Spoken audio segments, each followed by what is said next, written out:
Recovery means to be free of those demons that were in my soul that I used alcohol to medicate with.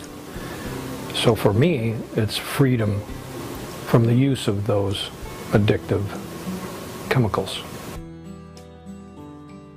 And if you or someone you love is battling an addiction, the holidays can be especially hard, but you are not alone, and there is wonderful help out there. You just have to give them a call. Greg Hanley, Alex Rahici, and Daniel Baldwin with Soba Recovery are back. Hi, guys. Happy holidays. Happy holidays. It's good to see you. It's nice to always have such handsome dudes in studio. But we were talking during the break just about the fact that, and you've said this before, Greg, the holidays are especially hard if someone is battling any kind of addiction. Why is that? Well, I think sometimes holidays are hard in general when families and people get together that hadn't seen each other in a while. But for somebody who has a drug or an alcohol problem, generally they were used to drinking or using during the holidays. And a lot of that goes on. A lot of that goes on at the houses that it's just a tricky part for somebody who's new in recovery, and then, a lot of the holiday problems are fueled by alcohol. True. For sure.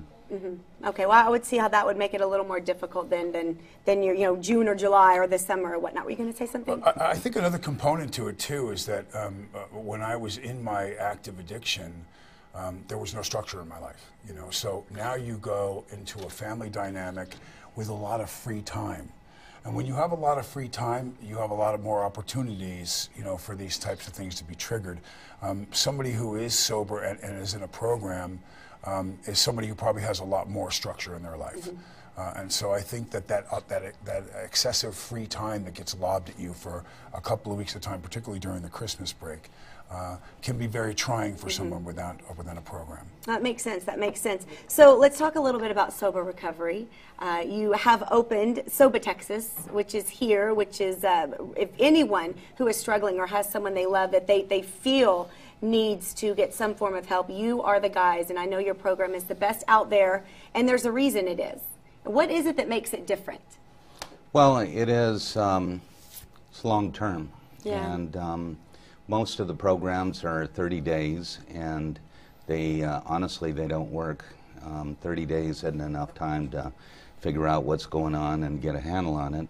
So our program it's based, you can stay up to a year if you need, and a lot of the younger people that we have are opiate addicts, and it takes a long time for them to get back on their feet and get their spirit back. Right.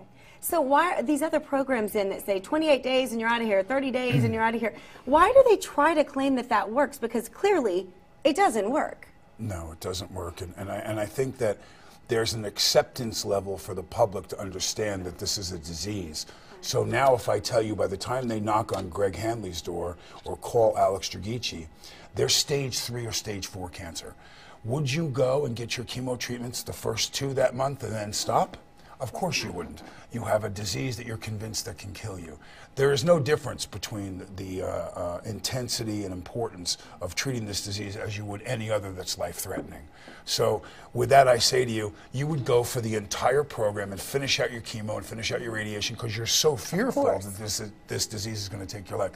This is the approach that Greg has developed at Soba, and we find that the numbers are astronomically higher in the success rate, which is what makes them the best and the most successful treatment center in the world. I would imagine some people maybe watching right now are thinking, a year? What the heck am I going to do for a year in recovery? I mean, that's a long time for me to be, away from my job, away from my family. What do you say to those people? Well, it's not jail or punishment. Right. So, and you're not really away from family, you're not away from your friends. You were just taking you away from your old friends probably and making new ones.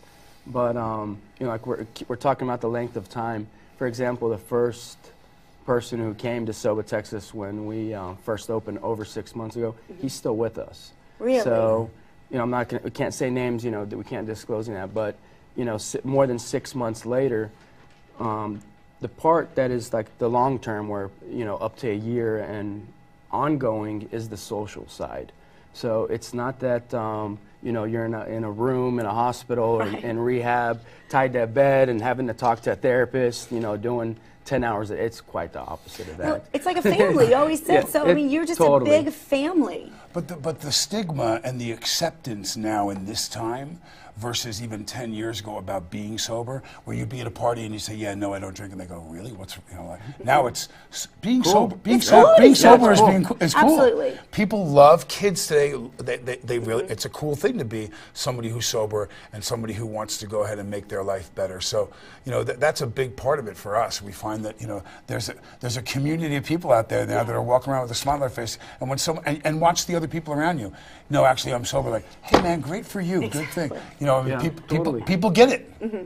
They do. Totally. They do. So we're going to talk to a friend of yours who has come on set today, and he's going to share his story. And you actually met this gentleman when you were in San Antonio shooting a movie, correct? Yeah. Yeah, we did. We did. You know, we're talking about somebody who's a very successful businessman and well known in town, and he finally took a look at what was going on in his life, and he reached out and he said, hey, you know what? Being sober's cool. Yeah. He went through the program, and he's here to share his story, and we're so excited to meet him. So we want everyone to stick around.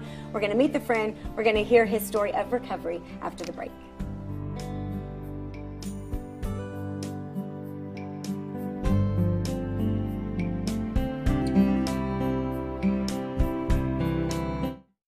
And we have seen some, they might struggle for a week or even 2, but at some point something changes for them because of their willingness.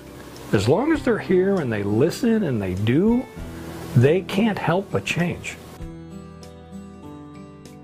Welcome back. Greg Hanley and Daniel Baldwin with Sober Recovery are here. We also have another special guest joining us, a friend of theirs, Mark Adams, and he's sharing his story because you've been through sober recovery. Abrams. Yes, ma'am. Abrams. Got it. Right. Mark, thank you for being here. Oh, thank you for having me out here. I know it takes a lot of courage to come on and to share your story, but I know by you doing this, if we have people watching right now that are maybe in the same situation, maybe this will, you know, convince them to call Soba and get help. So before you tell your story, it's interesting how you ended up meeting Mark. You and Daniel and Greg and Alex. Greg and I all met through another film that Greg financed called HOA, which we did a show with you guys early on. And Mark was an actor and is a producer, and also is a very well-known leader in his field business-wise here in San Antonio. We ended up getting involved doing the second picture, The Wisdom to Know the Difference, and I'm going to let you tell the rest of the story. Well, it's a very interesting story. It's kind of like being in the right place, right time, and I was able to, I met with Alex Agrici and also got to meet with Daniel and Greg. And it was a very interesting time for me because I was in the middle of a lot of chaos in my life and a lot of things that were going on. And it was a good meeting because it took a while. I mean, I've known him for over a year, but it took a while for me to realize after visiting the Soba site that, you know what, I have a problem, and I got to address this problem. And if it wasn't for Alex's help and Greg and Daniel's, I'd probably still have that problem. But they definitely helped me with the challenges that I was having. And I think a lot of people are misguided and don't understand. When they think of drug or rehabilitation, they think of hard drugs. They think of heroin. They think of, you know, the harder thing, cocaine. They don't realize that it could be as simple as a prescription drug that everybody goes home with every day. And that was what my problem was. And I didn't realize it. And I didn't realize the damages I was doing to relationships, friendships, and to myself and the people closest to me for over 10 years. Wow. But without the help of Soba, I would still be there. And this is a big, strong guy, and but teddy bear deep down inside. And Alex and I particularly, because we had a lot of one-on-one exposure to Mark. There'd be this guy that would show up one day, and we're eating sushi, and we're laughing, and then this guy that would show up the next day, and we'd go, "Who is that?" Wow. And so what he didn't realize, and Greg could testify much better because you guys knew. Well, we knew something was going on. You know, I mean, the elevator and the different personalities that when they come into your place versus after the cobwebs. I mean, that's got to be something that you see every day. Well, and the nice thing was bumping into him months down the line, because I hadn't seen him in a while, and just the joy and freedom that he had found, and I mean, it was obvious. He came running up and said, you know, this saved my life.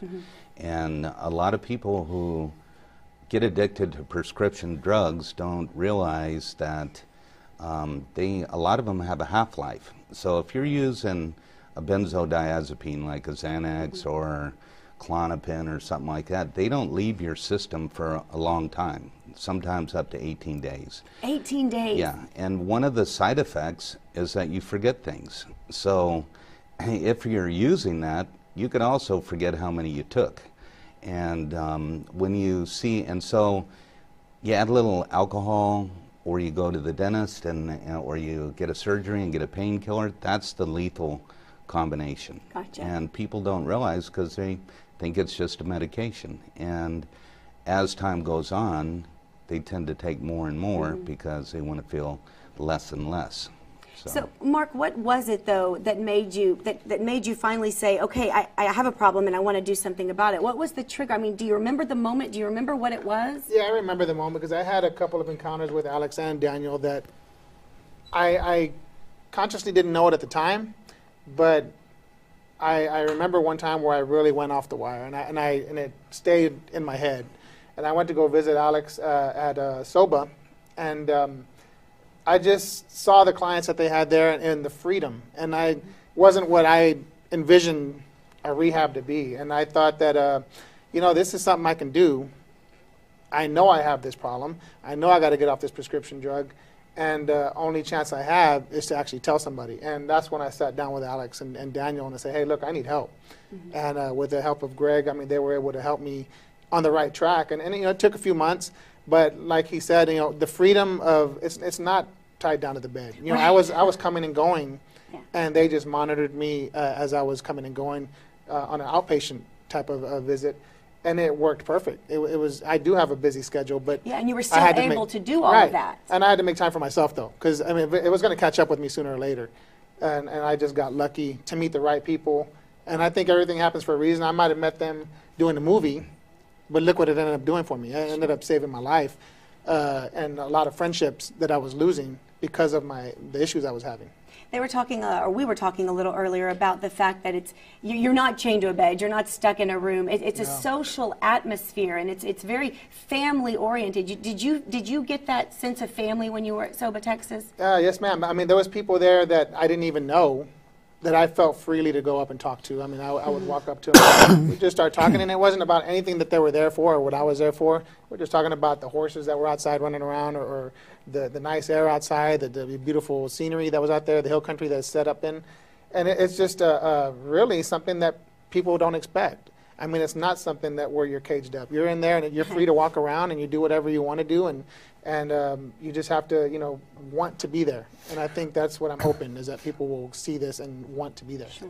And Greg will tell you that, you know, the number of people that, well, we take people from all over the world. So the number of people that will come in from Jersey or whatever who now live in Malibu, right. like they don't want to leave. They want to be there. So they go through, you know, some intensified treatment, and they get, you know, 90, whatever it is that takes them 90 days, and then they go into an assisted living program where they stay, you know, sometimes for another year or whatever it is, and then they move. You know, they move. They get tired of paying rent on 2 coasts or whatever it is, and they come and they're part of our family for good. Yeah, and I know y'all. I mean, you and Greg are the best of friends. Have been for how many years now? A long time. A long time. A long time. Our hair wasn't as silver. I used dye. He doesn't. 100 years. Mark, thank you so much for sharing your story. I appreciate we really it. do appreciate it. I hope that my visit here can help anyone, even one person out there that can go in and understand that it's, you know, there's nothing wrong with going in and sharing. Yeah. Go in there and let them help you. Thank you so much. And you guys don't go anywhere, because after the break, Soba, Texas, it's open. They're here to help you or someone that you love if they are battling an addiction. We'll talk more with the handsome guys after the break.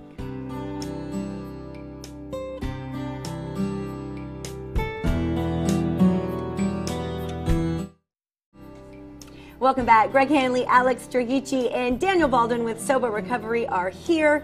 We were talking about Soba, Texas, this wonderful recovery center that has been open for 6 months. Over 6 months. Over 6 months here in San Antonio. How did that come about? Because you've said before that this city and this area, we are just lacking when it comes to recovery. That's so funny you're asking how it came about, because I sandbagged Greg on an interview with you.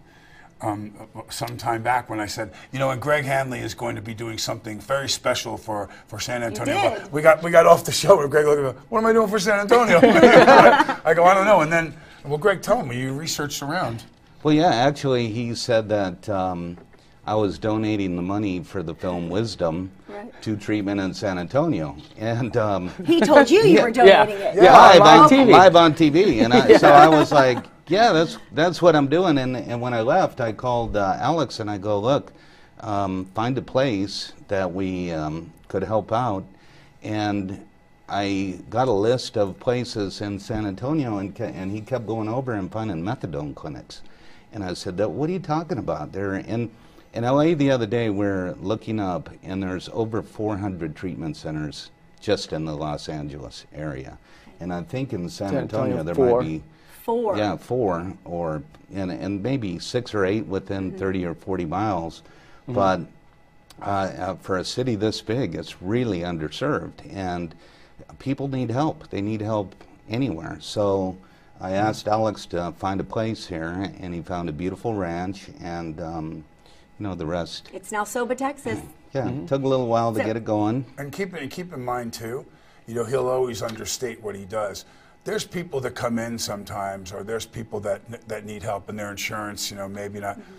And he'll turn around and go, that's okay, you go ahead and stay. You know, I mean, so you know, in as far as the donation thing and everything else, he's donated way more time and money than Wisdom will ever put in his pocket, but he won't say that on camera, but I will. Well, we found a place to help. Yeah.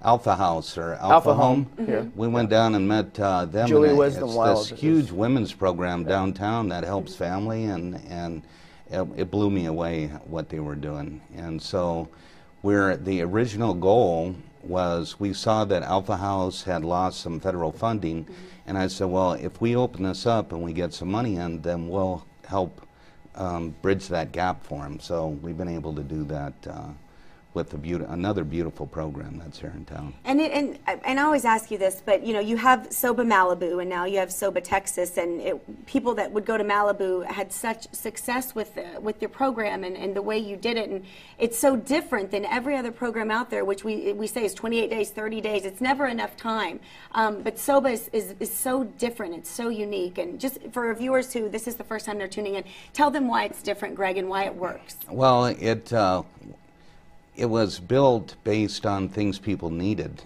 and so I would ask questions to find out what was going to be the greatest chance for somebody to recover from somebody who had been doing this 30 years, and he told me length of time. And so we wanted to figure out a way to give people enough time to get better. And some, like Mark, they have busy schedules, and we're able to do an outpatient type situation for him, and some, they need to be in a safe environment for a while. So it's not the inpatient residential where you don't leave for the whole time. It's, you detox there and stabilize for a month, and then we have some apartments that people live in, and they go to work and they continue their treatment, because it takes a little while to you know, figure out things that have been going on for a long time. A lot of people wonder, but what kind of treatment, I mean, if you're there for 6 months, for a year, what kind of treatment, what kind of programs are we talking about? What does it entail? Well, it's based, I mean, like everything that Greg's talking about, everything that, you know, whether it's Mark or somebody else, it's a really, really individual program.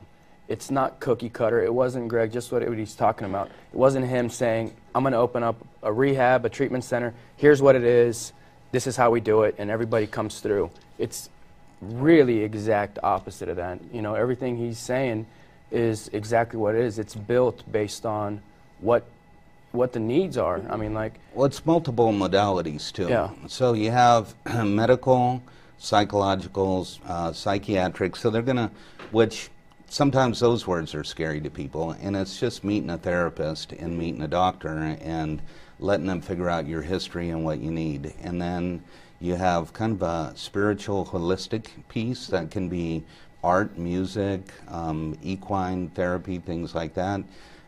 There's nutrition and fitness. You got to get the blood going again, get the and endorphins get the going. endorphins going again, Yeah. and then social. And reintegrating socially is probably, in my mind, it was the most important thing to me, is that I didn't know, you know, I still have a problem just being around people, and I needed to be in an environment where everybody wasn't drinking or getting high for a minute, just to kind of get my feet solid, I guess. Gotcha. When you have a baby, your first baby, you learn how to be a parent. There's a learning curve. Somebody who's getting sober has to learn how to get sober and stay sober. It's not something that you know how to do. And live in the real world. Exactly. Yeah. So to implement all of the things that you learn when you go into Greg's facilities in real life requires you to have to live and practice them. Right. And that's what he gives them. All right, guys, well, don't go anywhere. After the break, I want to ask you just about approaching someone, a loved one, when it comes to battling an addiction. If there's someone that you feel needs to get some help, how people can help that person. We'll do that after the break. Stay with us.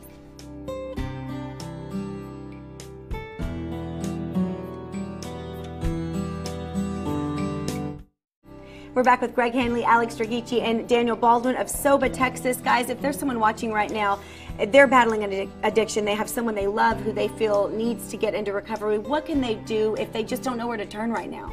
Well, it starts with a conversation, or it starts with a phone call. Right. So if you have a family member, a loved one, you start a conversation with them. You know, don't let time pass. I mean, you got to treat it like it's an emergency. So, don't go at them angry either. Yeah, don't go at them angry. Yeah, they're sick. They're not, and most of the people, they don't want to be doing, they don't want to ruin Christmas. And, you know, and I ruined Christmas a couple of times. And it was just understand they're sick and don't be angry, just work with them. Thank you, Greg. Thanks, guys. And give Soba a call. They're waiting for your phone call. Thank you guys for joining us.